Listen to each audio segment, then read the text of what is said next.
As Told by Ginger means a lot to me, probably more than it should. I sometimes wonder if shows in this narrative style, with a focus on the protagonist journaling day by day, are partly the catalyst for my own identity as a writer, because I vividly remember mirroring this behavior after watching the show, talking to my diary like a real friend. So there's that, but I continued to binge watch the show almost annually once it became available on streaming services 5 or so years ago. And as I journeyed with Ginger and her subpar friend group, again and again through junior high into their high school days, I fell in love specifically with elements of the show that I noticed set it apart and kept me cycling through it. And that's exactly what I want to chat about today. Element 1. It's set in fall and winter, barely summer. The series takes place in the fictional suburban town of Sheltered Shrubs. Ever notice how when you're standing right next to something, it always seems really big and, important? But when you get enough distance, that same thing can suddenly feel tiny, maybe even insignificant. Until you're so far away, you have to really strain just to be able to see it at all. Now, I don't know a thing about Connecticut, but I do know that I live in Texas and our autumn weather is just okay. But that really is my favorite season. Because of the show's location, most episodes are set in autumn and winter. In fact, my least favorite episodes are specifically summer focused.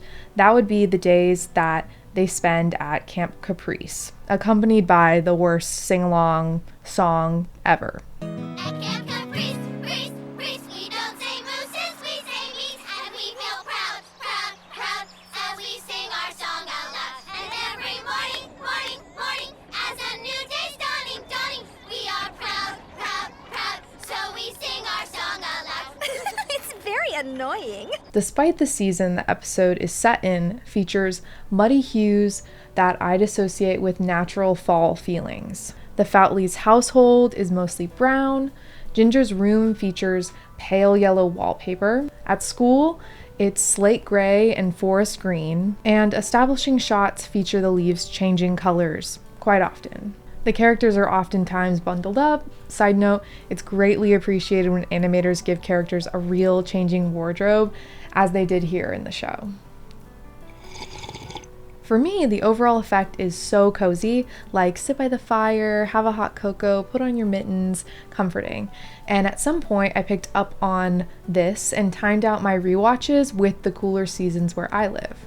That brings me to element 2. They actually grow up. It annoys me to no end when characters aren't allowed to age. Like The Simpsons, an iconic show with some great storytelling moments.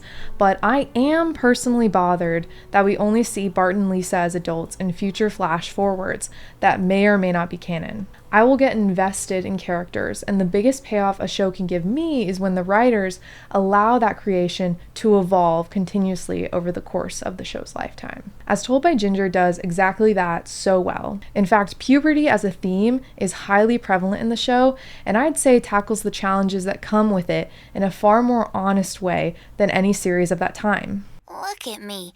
My eyes have been closed since first grade. My mother says I look like my great-aunt Brigitte had died. She never married. Macy is terrified of the puberty film being shown in gym class. Yes, that's your body. A complicated series of systems and organs working in perfect harmony. Oh. Ginger allows herself to be blackmailed to hide her ankle hair. Oh, it's a secret. Yours, in fact. And if you don't do exactly as I say, I'll reveal your deepest, hairiest secret to the whole school. You can't. The girls create fake up for school picture day. Little sneak peek. Ginger!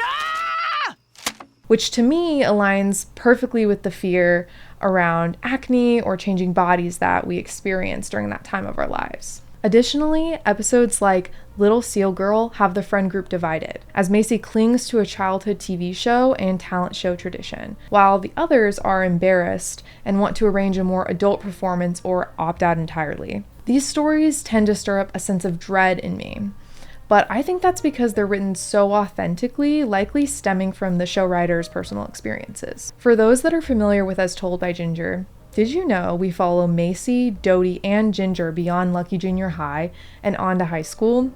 According to Wikipedia, after the second season, the show's popularity began to decline, partially due to constant scheduling changes. Nickelodeon then took the show off the air after airing less than half the episodes of the third and final season. And for that reason, it wasn't until I began rewatching the show that I had the chance to watch some of my favorite episodes, like The Stuff Will Kill You, an episode where Ginger struggles with caffeine addiction, hoping to increase her productivity and succeed in school. Yeah. It's relatable. That brings me to the final element. This show gets dark. It really does. For example, when Carl joins Ginger to volunteer at a senior living facility, he meets Maud, described as a granny who loves playing pranks, and Carl even references her as his soulmate, which was weird, but sort of comedic, so it's okay, I guess. I'm gonna ask Maud for her hand in marriage tonight. You flipped your lid, Carl! You've lost it and it can't be found! You're talking crazy stuff and I can't be a part of it! But after this real relationship has developed, Maud passes away, leaving Carl to cope with her death. And her last words were, "Oh, foo. Oh, foo." Carl's eulogy was really touching. I think he may have even loved her. Carl isn't the only character processing death in the show. When Dodie's grandmother passes away, both her and Hoodsy struggle with their complicated memories with her and their eventual funeral attendance.